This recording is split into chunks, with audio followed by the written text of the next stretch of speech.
Comenzó la grabación. Entonces, eh, revisando un poco la guía 3, la guía en la clase anterior hablamos sobre los sensores, ¿ya? ¿Cierto? Y les pedí, ¿cierto? Que de acuerdo a...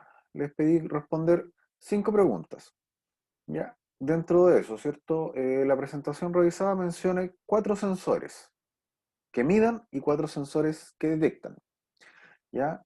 De esto podemos hablar simplemente, ¿cierto? Eh, Déjenme compartir la pantalla porque no la estoy compartiendo. Ahora sí, ya. Ahora sí. ¿Cierto? 4 sensores que midan y 4 sensores que detectan. Entonces, si hablamos de sensores que miden, por ejemplo, cualquier sensor que mida la distancia, un sensor láser, por ejemplo, estamos hablando de un sensor que mide. Eh, Alguna termocupla es otro sensor que mide, ¿ya? Eh, los sensores de temperatura, ¿cierto? En general, es así, ¿ya? Eh,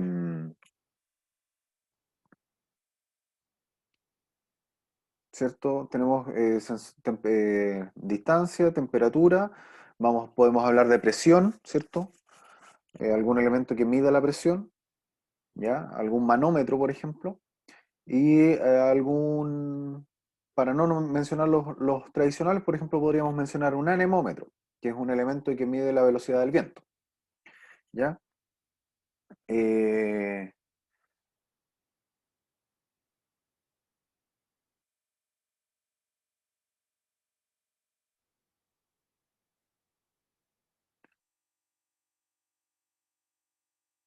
¿Cierto? Y sensores que detectan, estamos hablando solamente de detección, ¿cierto? Tenemos, por ejemplo, ¿cierto?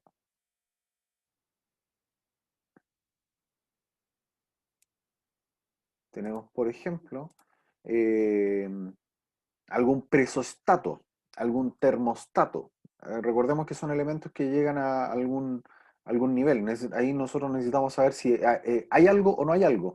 Los sensores de presencia, por ejemplo, los que encienden la luz automática o los que están en las puertas del mall o de los supermercados, ¿cierto? No los supermercados de aquí en Nacimiento, sino que hablamos de los supermercados en Los Ángeles, ¿ya? Eh, También algún detector de nivel, por ejemplo, algún sensor, por ejemplo, algún sensor fotoeléctrico que detecta la presencia ¿cierto? De algún elemento cuando cruza el haz de luz, ¿cierto? Y este haz se ve interrumpido y está detectando algo, ¿ya? La segunda pregunta dice, un sensor se puede separar en 2 partes, y menciónelas.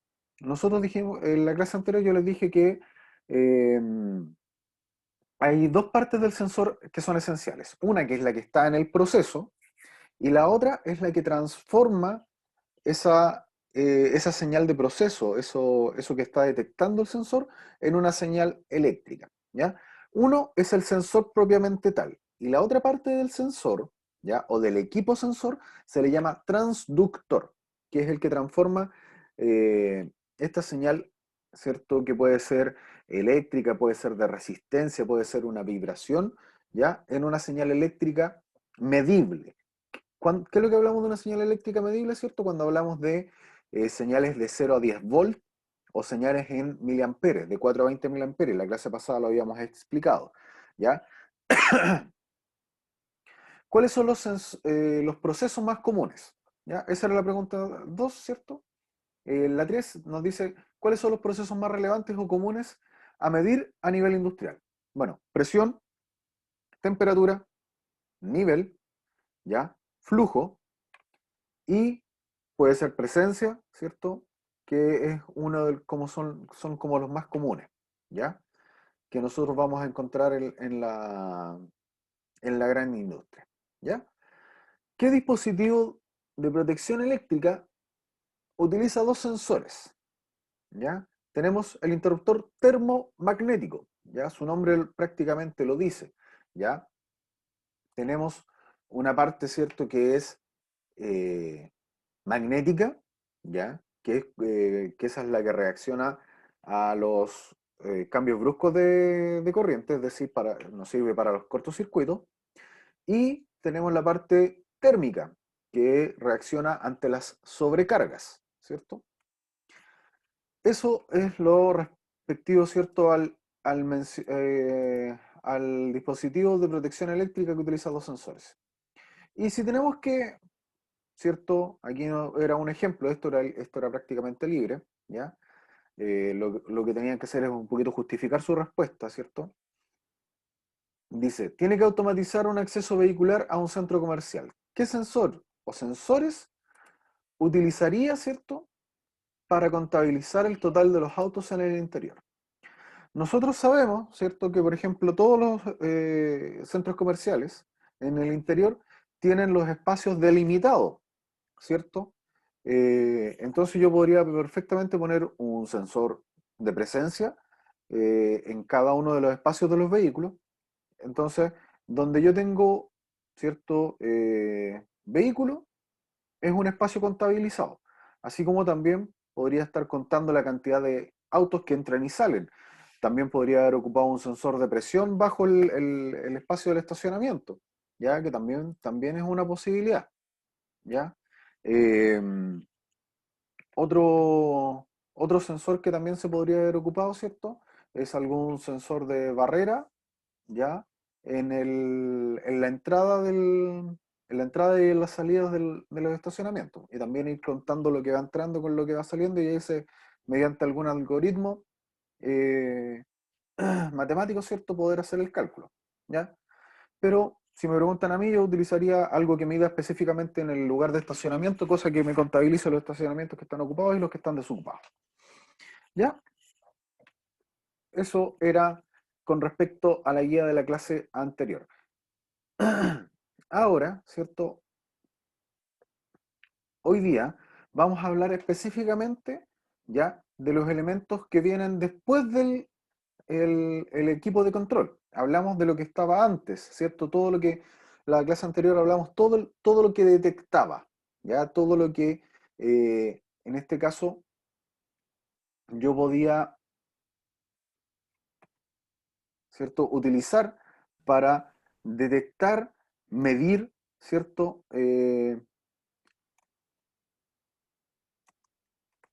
¿Cierto? Alguna señal en particular, ya dependiendo de lo que sea mi proceso, ¿ya? Y ahora, ¿cierto? Todos los elementos que vamos a ver hoy día son elementos que están fuera de nuestro equipo de control y son los que ejecutan las acciones, ¿ya? Por ejemplo, que se abra una puerta, eh, que se abra una válvula, que se abra un portón, ¿ya? Todos esos elementos son los que vamos a visualizar ahora, ¿cierto? Y esos elementos tienen un nombre en particular y ese nombre se le conoce como los actuadores. Entonces, ahora, ¿cierto? Vamos a hablar específicamente de los actuadores.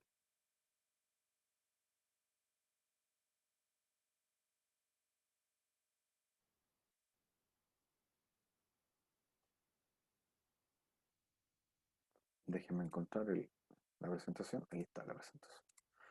Ya, ¿cierto? Entonces, ¿cuál es el objetivo? Poder conocer los diferentes tipos de actuadores que trabajan en el ámbito de la automatización, de acuerdo a los requerimientos de los sistemas y las normas regulatorias de tanto de seguridad como las que están a nivel nacional. ¿Ya? Bueno, tengan presente que todos los equipos que se fabrican y que ingresan al país tienen que cumplir con las normas. Por lo tanto, eso ya viene implícito en cada proceso. ¿Ya? Como definición, ya un actuador es un equipo que va a ser más que nada mecánico. ¿Ya? Va a ser un equipo que va a transformar cualquier tipo de energía de una fuente, ¿cierto?, a una fuerza mecánica. Entonces estamos hablando de equipos que ejecutan movimiento por lo general, ¿ya? Entonces, ¿cuáles son las fuentes más comunes o que más se utilizan, ¿cierto? Presión neumática, hidráulica y una FEM o fuerza electromotriz, ¿ya? Por ejemplo, tenemos las solenoides, los motores eléctricos para el caso de los actuadores eléctricos, los actuadores neumáticos, vamos a tener válvulas, pistones, igual que en la parte hidráulica que los vamos a ver un poco ahora que vayamos avanzando. ¿Ya? Los tipos de actuadores, ¿cierto? Como lo dijimos anteriormente, los vamos a clasificar en tres tipos: actuadores neumáticos, hidráulicos y eléctricos. Los neumáticos, ¿cierto?, funcionan con presión de aire, ¿ya? Es decir, la fuente de energía que va a generar el movimiento va a ser algún compresor, ¿cierto?, donde vamos a poder comprimir aire y hacer que este se movilice por donde nosotros queramos, ¿ya?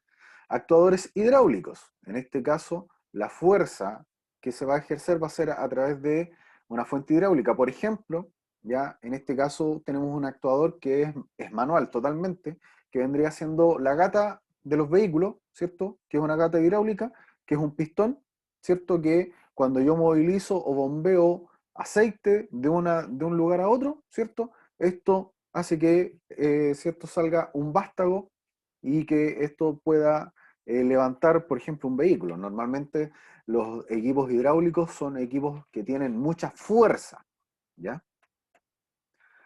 No son necesariamente rápidos, pero sí tienen mucha fuerza. Y los actuadores eléctricos, bueno, ya sabemos, motores, solenoides, ¿cierto?, que son los que están principalmente abocados en esta presentación.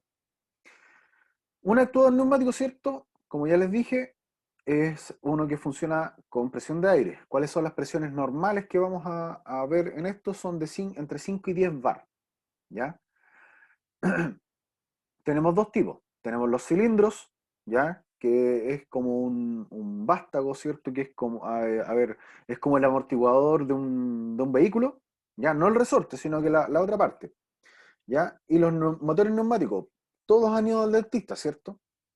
En el dentista, ¿cierto? Cuando el dentista le pasa las herramientas, esas que dan que suenan y que a nadie le gusta mucho, ¿cierto? Bueno, esas son máquinas neumáticas todas, ¿ya? Son todos motores neumáticos. Entonces, con la fuerza del aire hacen que rote en este caso los ejes, y eso es lo que después con ellos van trabajando, ¿ya? Entonces, ahí tenemos un cilindro. Si ustedes se fijan, ¿cierto? Tenemos distintos tipos de cilindros. Tenemos de efecto simple, de doble efecto, ¿cierto? Hay algunos que tienen retorno por aire, otras por resorte. Ahí pueden ir variando, pero ¿qué es lo que se refiere, ¿cierto? Por una parte yo pongo aire, que vendría siendo el ejemplo más claro de un cilindro, es como una jeringa, ¿ya? Entonces, imagínense que en vez de poner, ¿cierto?, en un punto de la jeringa, poner algún líquido, yo pongo aire, ¿ya? Y en vez de hacer que la jeringa, ¿cierto?, yo empuje, sino que la jeringa haga que se mueva la parte interior de la jeringa, ¿cierto? Yo le pongo aire y lo soplo, ¿cierto? Entonces el pitutido de la jeringa va a salir, ¿ya? Eso vendría siendo un cilindro, por ejemplo, de simple efecto. Ahora, para que esto pueda retornar, yo puedo tener dos maneras. Le pongo un resorte o le pongo aire desde el otro lado. Entonces ahí el aire va a estar haciendo que se mueva para allá o para acá, para allá o para acá, ¿ya? ¿Cierto? Ahí tenemos la definición, ¿cierto? Es un émbolo que se desplaza en un solo sentido, ¿cierto? Con un resultado de empuje. Por ejemplo, ¿dónde se utiliza harto esto? En cintas clasificadoras. Entonces, donde, por ejemplo, va pasando un producto y los productos tienen que cumplir ciertas características especiales, ¿cierto? Entonces, cuando un producto está fuera de esas características, hay una paleta. Esa paleta la mueve un cilindro para un lado o para el otro, ¿cierto? Este me sirve, este no, ¿ya? Eso lo mueven con cilindros de este tipo, con cilindros neumáticos, ¿ya? Motores neumáticos. Estos son conocidos como motores tanto en la parte neumática como en la parte hidráulica. Se les conoce también como motores de desplazamiento positivo, ¿ya? Son motores que tienen mucho torque, mucha fuerza rotatoria, ¿ya? Por eso se utilizan, por ejemplo, en el caso de como les mencioné en las bombas, se lo mencioné para las gatas, por ejemplo, las patas de las grúas, ¿cierto? Que cuando la grúa se levanta, estas son patas hidráulicas, ¿ya?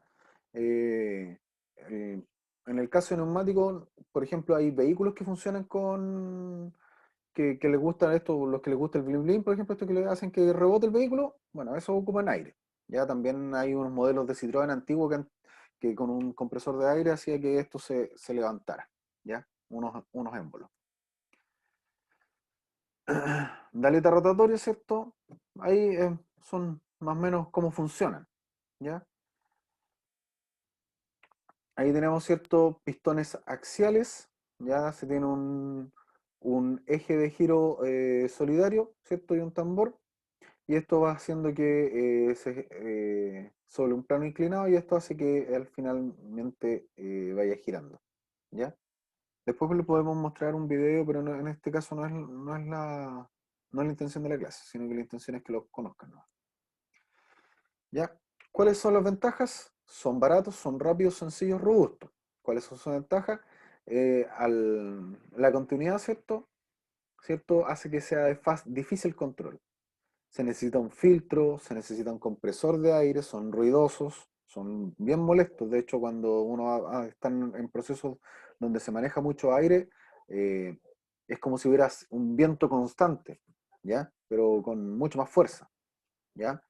Eh, Como les dije, ¿cierto? Por ejemplo, donde se utiliza harto, apertura, cierre de pinzas, articulaciones de algunos tipos de robot, las paletas estas que les mencioné, eh, los buses, ¿ya?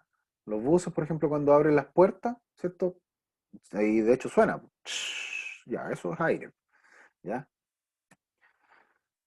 Actuadores hidráulicos, ya la fuente de energía lógicamente es un fluido, ¿cierto? Un fluido líquido, ya las presiones aquí aumentan mucho más, estamos hablando entre 50 y 100 bares, ¿cierto? Llegando a superar incluso los 300. Tenemos de tipo cilindro y tipo de motor de aleta, como en el anterior, y de pistones, ¿ya? Sus características, ¿cierto? Se utiliza mucho aquí, ¿cierto? Eh, la ley de los fluidos, ¿ya? La termodinámica se ocupa mucho, ¿ya? La ley de transferencia de energía, ¿ya? Aquí se utiliza mucho ese concepto, teniendo en cuenta que, por ejemplo, los líquidos no se pueden comprimir, y si yo los empujo, este líquido de alguna manera va a buscar una forma de movilizarse, ¿ya? Y eso normalmente va a ser empujando los elementos que tienen a su alrededor. Entonces, estos elementos tienen que ser muy robustos, porque imagínense, estamos hablando de presiones sobre los 100 bares, ¿ya? Que vamos a estar trabajando, por lo tanto, son elementos que tienen que ser necesariamente muy robustos, ¿ya? Son más lentos, eso sí, ¿ya? Son más precisos, pero como son más lentos, son más precisos. En cambio, un actuador neumático, ¿cierto? Por lo general, cuesta mucho controlar para que llegue en un punto específico donde yo quisiera estar. En cambio, un hidráulico, al ser más lento, al traspasar los fluidos de manera más lenta, ¿cierto? Es más fácil poder posicionarlo, ¿ya? Puede desarrollar hartas fuerzas por lo mismo que les mencioné, ¿cierto? Eh, es estable, ¿cierto? Tiene una elevada capacidad de carga, ¿cierto? Y bueno, se autolubrica y es robusto, como ya les mencioné, ¿ya? Aquí dice que son rápidos, yo no necesariamente considero que son rápidos, ¿ya? Sí, son muy potentes, ¿ya? Se autolubrican, es decir, su mantenimiento es fácil, ¿ya? Tienen alta capacidad de carga y estabilidad. ¿Cuál es su ventaja? El mantenimiento. Yo para poder mantener uno de estos, ¿cierto? Si tengo algún desgaste va a ser bastante difícil poder reutilizarlo, sino que simplemente ahí tengo que ya entrar a cambiar el dispositivo, ¿ya?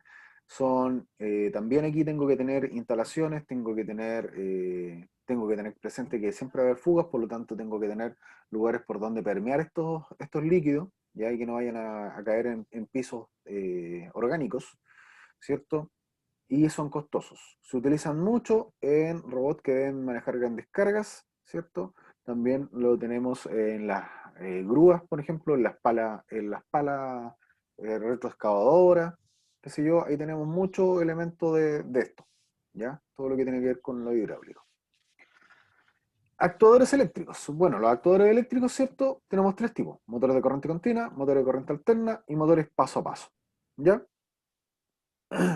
Un motor de corriente continua, lógicamente, es un motor que puede funcionar con, por ejemplo, con pilas, por ejemplo, o con baterías, ¿ya? Son elementos que tienen dos bobinados. tiene un bobinado en el exterior y un bobinado en el interior. ¿Ya? Hay algunos también que pueden ser de imanes permanentes, por ejemplo, como los motores de los juguetes, ya que tienen imanes afuera y el rotor está bobinado. ¿Ya?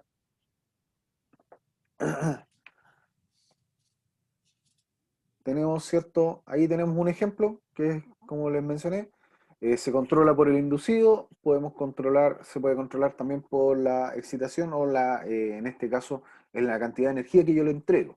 ¿Ya? Son de fácil control. Un motor de corriente continua, una de las ventajas es que tiene es de control muy fácil, muy sencillo. ¿Ya? ¿Cierto? Y porque simplemente tengo que controlar el voltaje. Una vez que teniendo controlado el voltaje, yo voy a mantener el control total de mi motor de corriente continua. ¿Ya? Un motor paso a paso, ¿cierto? Funciona con trenes de impulso, ¿ya? Y que va, en la medida que yo voy mandando este tren de impulsos, yo voy haciendo que esto gire. Es decir, tengo varios bobinados, ¿cierto? Y esto va haciendo, por lo general, son motores que se mueven como bien eh, pausadamente, ¿ya? Se mueve, para, se mueve, para, se mueve, para, se mueve, para, ¿ya? Porque tienen posiciones, ¿ya? Ese es el ejemplo más claro, ¿cierto? Son de imanes permanentes, reluctancia variable y también hay equipos híbridos, ¿ya? Tenemos un rotor que posee una polarización. Tengan en cuenta que aquí, por ejemplo, los motores paso a paso tienen bobinas afuera y bobinas en el interior también, ¿ya? O también pueden ser con bobina al exterior y imanes en el interior y yo voy entregándole tiene varias bobinas por todo alrededor y le voy entregando tensión a una bobina en específico y hace que el imán se mueva. Y ahí toma una posición y después va haciendo lo mismo y así podemos ir obteniendo el movimiento variable, ¿ya? Imanes permanentes, reluctancia variable, también, por ejemplo, están los motores brushless, que son los motores que utilizan los drones y que utilizan los discos duros. ¿Ya? Motores de corriente alterna, bueno, los motores de corriente alterna ustedes ya los conocen, por ejemplo, tenemos los motores que están en las lavadoras, en los refrigeradores, tenemos eh, también los motores que están, eh, eh, eh, eh, ¿cierto? En la secadora. Y los motores, lógicamente, que ya conocemos, que son los de jaula de ardilla, que son los que ustedes ya han trabajado en los talleres, ¿ya? Que eso los alcanzaron a conocer, ¿cierto? También tenemos motores síncronos, que son motores que tienen bobina también en el interior y en el interior y en el exterior, ¿ya? Pero funcionan de manera distinta. El motor de jaula de ardilla es un motor asíncrono. Recordemos que, ¿qué es lo que es asíncrono? Que la velocidad del estator no es la misma velocidad del rotor. En cambio, un síncrono, la velocidad del rotor y la del estator es la misma, ¿ya? Van en sincronía. Bueno, ahí están los motores síncronos, los motores asíncronos, como se los dije. Ya, la velocidad depende de la frecuencia, en el caso de los motores síncronos. En los motores asíncronos, ¿cierto? Yo voy a tener por la cantidad, está definido por la cantidad de polos, ¿cierto? Eso me define la velocidad del motor. ¿Cuáles son sus ventajas? Son precisos, fiables, de control fácil, hoy en día, ¿cierto? Se instalan fácilmente y son silenciosos. Ahora, ¿cuál es su ventaja? ¿Cierto? La potencia. Ahora, igual tenemos motores eléctricos gigantescos, por ejemplo, que tenemos en los buques mercantes y en los buques de la Armada, por ejemplo, en Chile, se trabaja con motores eléctricos, ¿ya? Ahí pasamos rápidamente por todos los elementos actuadores. ¿Ya? Ahora, ¿por qué es importante que nosotros conozcamos esto? Porque nosotros, al momento de ya empezar a trabajar con los PLC, ¿cierto? Y empezar a controlarlos, vamos a saber, por ejemplo, qué elemento es un elemento que yo voy a utilizar para medir, detectar algo, que es lo que me va a enviar una señal, y es a qué elemento yo le voy a enviar una señal, ¿ya? Entonces, por ejemplo, para yo poder enviar una señal, normalmente tengan en cuenta que los PLC funcionan, ¿cierto?, con salidas específicas. Tenemos, recordemos que los PLC, hay PLCs que son compactos, modulares, ¿cierto? Y los modulares, que puedo ir en el fondo fabricando mi tipo de PLC en base a mi necesidad. Pero los compactos, ¿cierto? Tienen una cantidad definida de salidas digitales, salidas de estado, salidas que encienden y apagan, que son salidas de relé, ¿ya? Eh, son equipos especiales, por ejemplo, yo tengo que solicitar un equipo que tenga una salida de frecuencia, por ejemplo, ¿ya? Como para controlar directamente un motor de estos pequeños, ¿ya? O una salida que me entregue pulsos para entregar, para hacer otro tipo de cosas, ¿ya? Entonces, eh, esto aquí ya estamos armando, con esto ya tenemos toda una cadena de automatización. Tenemos, hemos conocido los elementos que van a estar fuera de mi sistema, ¿ya? Por ejemplo, los sensores y los elementos que van a estar fuera también, que yo voy a controlar. Motores, válvulas, ya principalmente ventiladores, ya bombas de agua, pistones, cilindros, va a depender de qué es lo que sea mi proceso, ¿ya? Entonces, aquí armamos una cadena completa.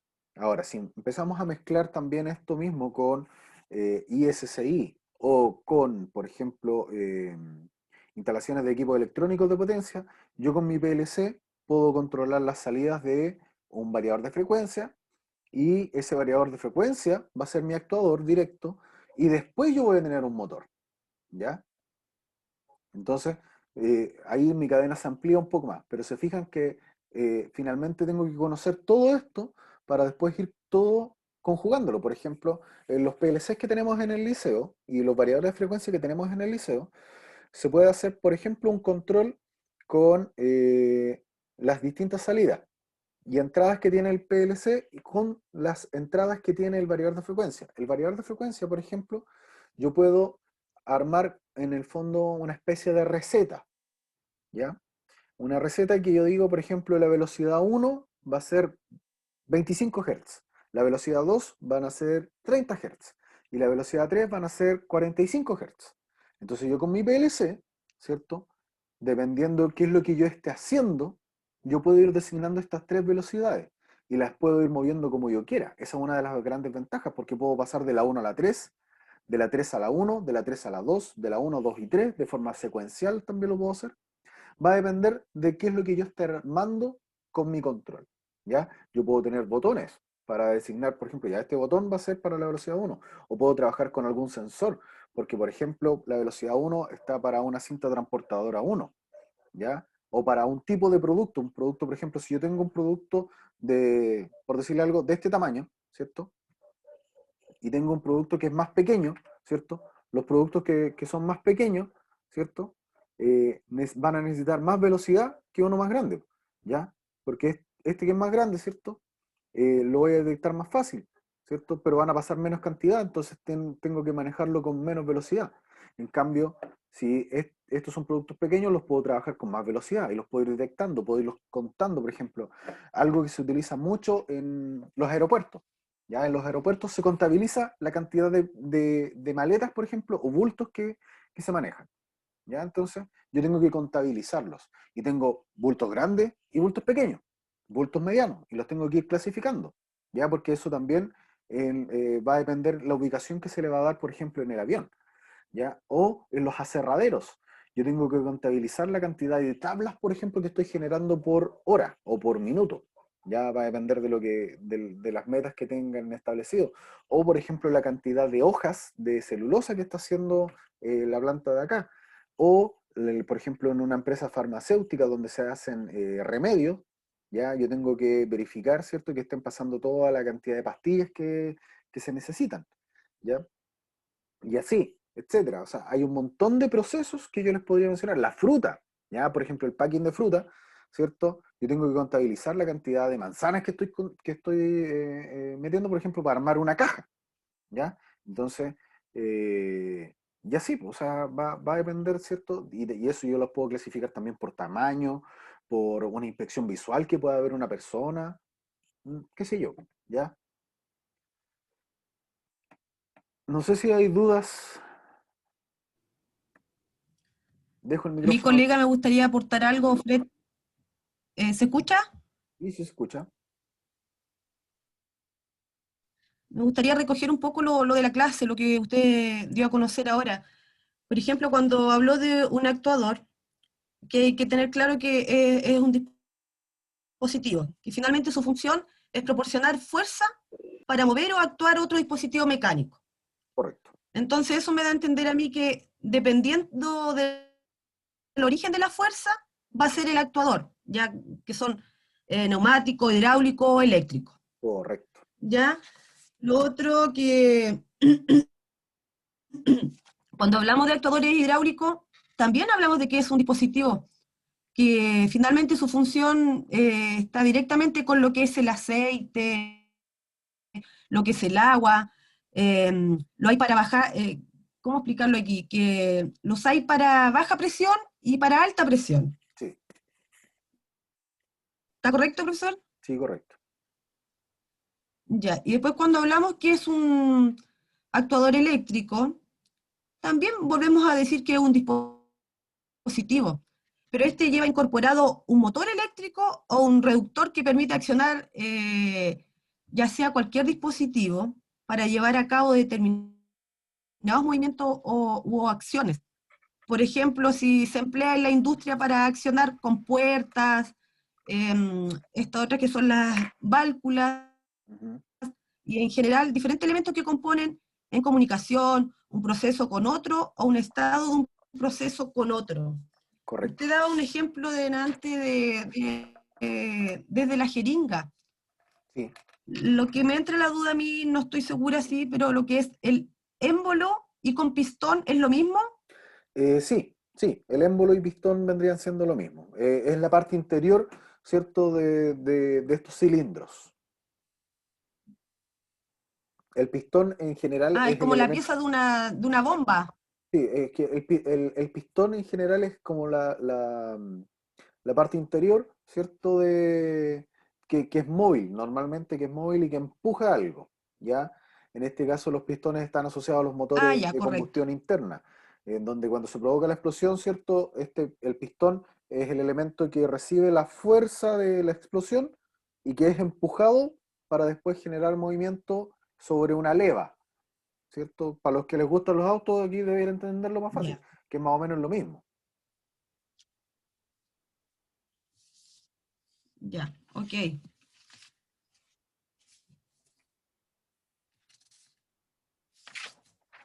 Ah, y lo último, que me faltaba el actuador neumático, ¿Sí? que para hacer funcionar un actuador neumático se conecta el aire comprimido a uno de los lados ¿cómo se llama esto? Que nombré recién, se me fue la palabra. Al émbolo. Émbolo o veleta ¿Sí? al émbolo. Entonces va generando una fuerza en sentido de la expansión del espacio entre el émbolo y la pared del cilindro o el cuerpo. Finalmente es eso. Y esos son los tres dispositivos que el profesor acaba de nombrar. Exacto. Ya, profesor, eso sería... Sí, de hecho, o sea, si lo viéramos mucho más detallado, podríamos hablar mucho de muchas más cosas. Pero, por ejemplo, un contactor también es un actuador, porque yo le estoy entregando una fuerza eléctrica que se está transformando en un movimiento y donde los contactos con ese movimiento se cierran, ¿ya? Entonces, ahí tenemos, ¿cierto? Otro ejemplo más llevado a la parte eléctrica, ¿ya? También tenemos, por ejemplo, los relés, que son más o menos, que funcionan más o menos igual, ¿ya? Las válvulas, por ejemplo, en las lavadoras, ya para llevarlo a un caso casero, ¿cierto? Las lavadoras, cuando están descargando el agua, cuando hacen su ciclo de lavado, ¿cierto? Para poder que entre el agua, ¿cierto? Ahí tienen una valvulita, ¿cierto? Y esa válvula es una electroválvula que tiene una parte eléctrica y una parte, ¿cierto? Mecánica. La parte eléctrica es un electroimán, ¿ya? Que supongamos que esta es la válvula, y así tiene un vástago nuevamente, que es un fierrito, ¿cierto? Que tiene un recorrido en un interior, normalmente es un elemento cilíndrico, ¿ya? Entonces cuando esta electroválvula, ¿cierto? Está apagada, está cerrada, no me deja pasar el agua. Se enciende, se activa el electroimán, se abre y pasa el agua, ¿ya? Entonces ahí se inicia el ciclo de lavado. Y después, para botar el agua, las lavadoras no tienen otra válvula, lo que tienen es una pequeña bomba, ¿ya? Que es una bomba de paleta, ¿cierto? Súper simple, que toma el agua que está por gravedad, básicamente, y para acelerar un poco el proceso, ¿cierto? Del vaciado, esta empieza a girar más rápido y bota más rápido el agua, ¿cierto? De la lavadora. Y después, ¿cierto? Nuevamente cuando se enjuaga, para cambiar el agua, se vuelve a abrir la válvula y me vuelve a llenar el cilindro. Ahí tenemos tres actuadores en un sistema. Tenemos la válvula, tenemos el motor que hace que gire de un lado para el otro, ¿cierto? Y tenemos la bomba que bota el agua. ¿Ya? ¿Se fijan? ¿Y cuál es nuestro elemento, cuáles son los elementos que nos indican a nosotros? Por ejemplo, las lavadoras tienen sensores de presión que me indican cuánto peso tengo en el interior y las que son totalmente automáticas, ¿cierto? Dicen cuánta agua le tengo que echar a la lavadora. Entonces, si se fijan, tengo un elemento que me está indicando, ya, yo tengo este peso de ropa, por lo tanto necesito tanta agua para llegar a mi capacidad máxima. Entonces, o para llegar a la capacidad que estoy, si estoy lavando, qué sé yo, un par de calcetines y unos calzoncillos, ¿cierto? No me va a echar la lavadora llena, sino que me echa lo más bajo, ¿cierto? Y eso lo puede discriminar porque tiene un elemento, un controlador que está diseñado para eso, ¿ya? Que toman las lecturas de estos sensores, ¿cierto? Y me dice, ya, estoy aquí, tengo tanta ropa, necesito tanta agua, ¿cierto? Y una vez que tengo tanta agua, ¿cierto? Para este proceso voy a ocupar tanto tiempo. Y en ese tiempo, ¿cierto? Yo lo distribuyo en una etapa de lavado, una etapa de enjuague y una etapa de centrifugado. ¿Se fijan? Y si fuera una lavadora aún más completa, que son las lavadoras que vienen con secadora, ¿cierto? Ese tiene otro elemento en su interior que va a detectar. Por ejemplo, me va a detectar la humedad, ¿ya? Entonces me va a detectar humedad y temperatura. Dos cosas. ¿Se fijan? Y va a tener un elemento que me va a empezar a hacer girar y va a tener otro actuador. Y este actuador va a ser un elemento calefactor, algo que me va a generar calor. ¿Se fijan? Los hornos eléctricos, un horno eléctrico, ¿cierto? De los sencillos que tenemos en las casas, eso también, pues, también tiene un elemento que sensa, que tiene sensor, y mi actuador. Entonces ahí tengo el sensor de temperatura, tengo un actuador que va a ser un relé, y el elemento final de control, ya el elemento final, el que hace toda la pega en el fondo, son las resistencias que generan calor, ¿ya? Entonces tengo dos actuadores para un proceso, ¿ya? Por ejemplo, ¿ya? Ahí les estoy dando casos de ejemplos que se dan en la cotidianidad, en la casa, ¿ya? Y que muchas veces nosotros no los miramos así. O, por ejemplo, en el refrigerador, que el refrigerador es la máquina más sencilla, pero más útiles que tenemos en la casa. Tiene un elemento sensor que me detecta la temperatura, la detecta, no la mide, la detecta. Cuando llega una temperatura, ¿cierto? En este caso es inverso a lo que nosotros normalmente conocemos. Cuando la temperatura sube, se prende el motor. ¿Para qué? Para empezar a, ¿cierto? Enfriar, ¿ya? Para empezar el proceso, en este caso el proceso de refrigeración, que es inverso a la calefacción. Y ahí tenemos un elemento sensor y un elemento actuador, que es nuestro motor.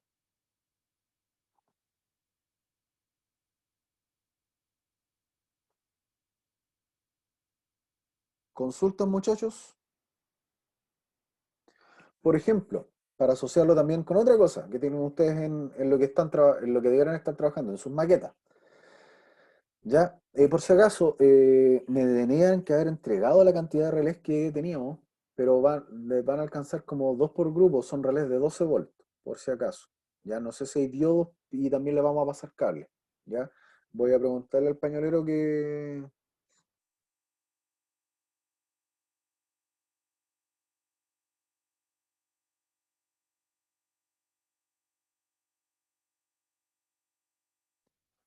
¿Qué pasó con eso? ¿Ya? Eh, Como les venía diciendo, ¿cierto? En sus maquetas ustedes tienen varios procesos. Tienen un proceso, ¿cierto? Que ustedes van a detectar, por ejemplo, la posición de algo, para los que estaban, por ejemplo, trabajando en los ascensores, los que se aventuraron en un ascensor, para saber dónde está la caja del ascensor, ¿ya? La parte elevadora, ¿ya? Si está en el segundo piso, si está en el primer piso, ¿cierto? Para que suba y baje nuestro sensor, ¿ya? También tenemos, eh, ¿cierto? El portón eléctrico para saber si está cerrado o está abierto. Eh, los que iban a hacer una grúa también pueden controlar posición, tienen actuador, tienen ahí relés, motores, eh, ¿cierto? Los botones también funcionan como elementos sensores, etcétera.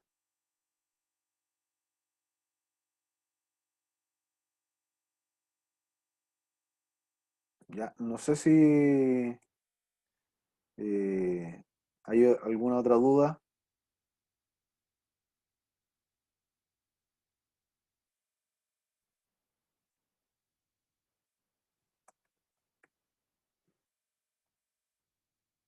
Profe, ¿hay una guía que se haya subido al Drive sobre sobre hoy día, sobre la clase de Sí, hoy día? sí, ¿Alguna guía? está en el Drive. Y si quieren se los comparto directamente nomás al grupo de WhatsApp para que... Ah, no, pero ya lo compartieron ya. Lo compartió el Max. Ah, ya, profe, gracias. Listo. Esta guía, chiquillos, por si acaso es con nota y la guía vamos a revisarla un poquito, ¿ya? Para que no tengan dudas al respecto. Aquí vamos a hablar de las dos cosas, ya lo de la clase anterior y lo de hoy, ¿ya? Les voy a compartir la guía para que ustedes la puedan ver. Es esta. Ya. Tenemos tres preguntas, son tres casos, ¿ya? Aquí, por ejemplo, les menciono, ¿cierto? Algo muy similar a lo que tienen ustedes en sus maquetas. Se tiene un sistema de un portón automático, mencione qué elementos de sensor, ya que elementos sensores se necesitan o involucra, ¿cierto? Y qué elementos actuadores hay en el sistema, ¿ya? ¿Qué es lo que les pido? Utilicen el pensamiento lógico, no se vayan única y exclusivamente a lo que les dice Internet, porque en Internet hay portones automáticos que muestran cómo funcionan y qué sé yo. Pero para poder responder, ustedes digan, profe, en este caso, ¿cierto? Se necesita tal cosa por esto y por esto y por esto. ¿Ya? Esa es como la idea central de esto. ¿Ya? En la pregunta 2, según la pregunta anterior, ¿cierto? Se tiene un sistema de nivel de dos estanques, ¿ya? ¿Cierto? Uno de alimentación y el otro donde se lleva el control del nivel, que es el que nos interesa. Se necesita medir cuando el estanque principal esté lleno, que estamos hablando del que estamos controlando, ¿cierto? Y ¿cierto? Que esté lleno.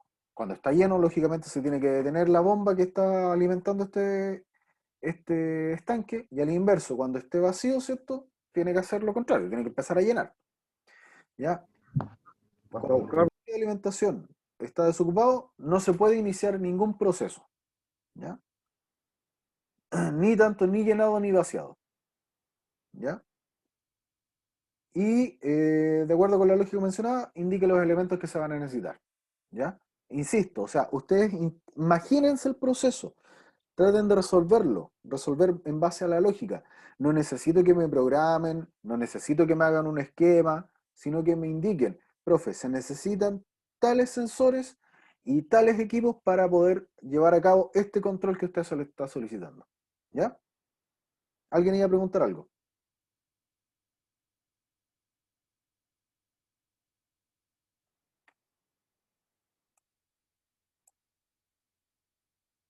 ¿No?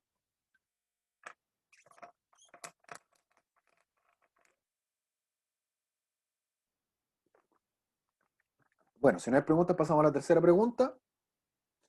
Y esta ya es un proceso un poco más complejo, ¿cierto? Donde tenemos una caldera de agua caliente de un edificio. ¿Ya? Quise llevar esto a cosas que son un poco más cercanas a ustedes, ¿ya?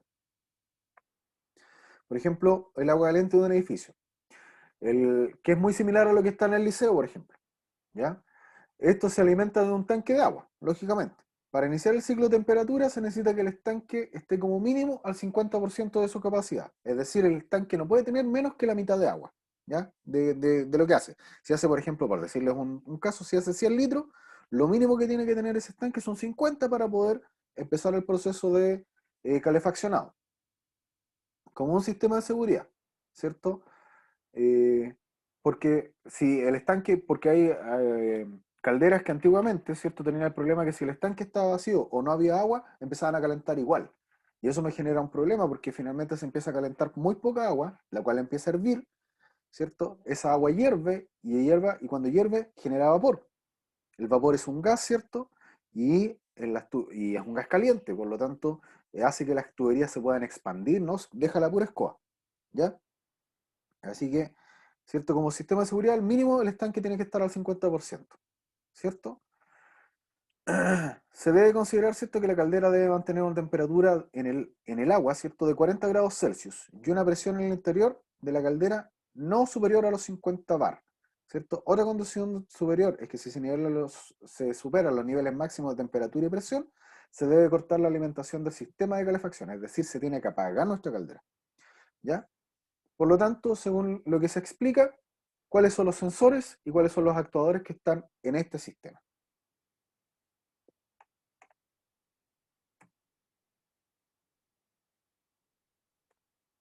¿Dudas, consultas?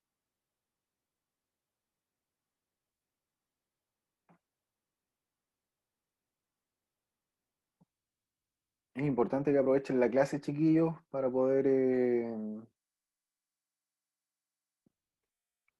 resolver sus dudas.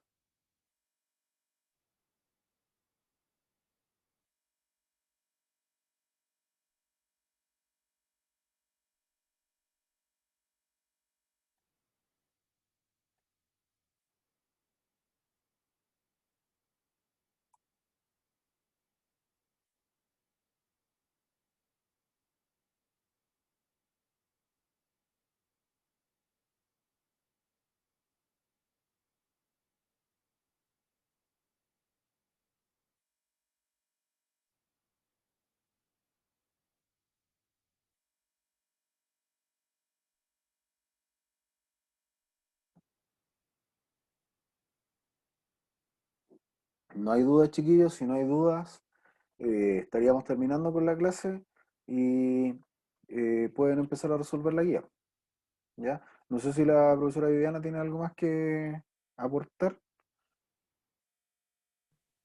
No, nada más que decirle a los muchachos que, frente a lo que mencionaba usted, colega, en el que tienen que aprovechar esta instancia de hacer consultas, si tienen alguna duda, para que se pueda clarificar y poder avanzar ustedes en lo que tienen que ir haciendo. Más que nada eso.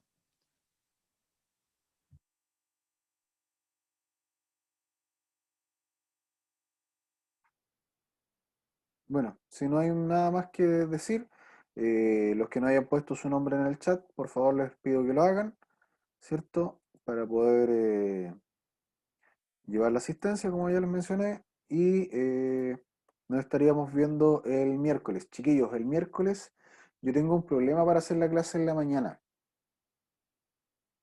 Voy a tener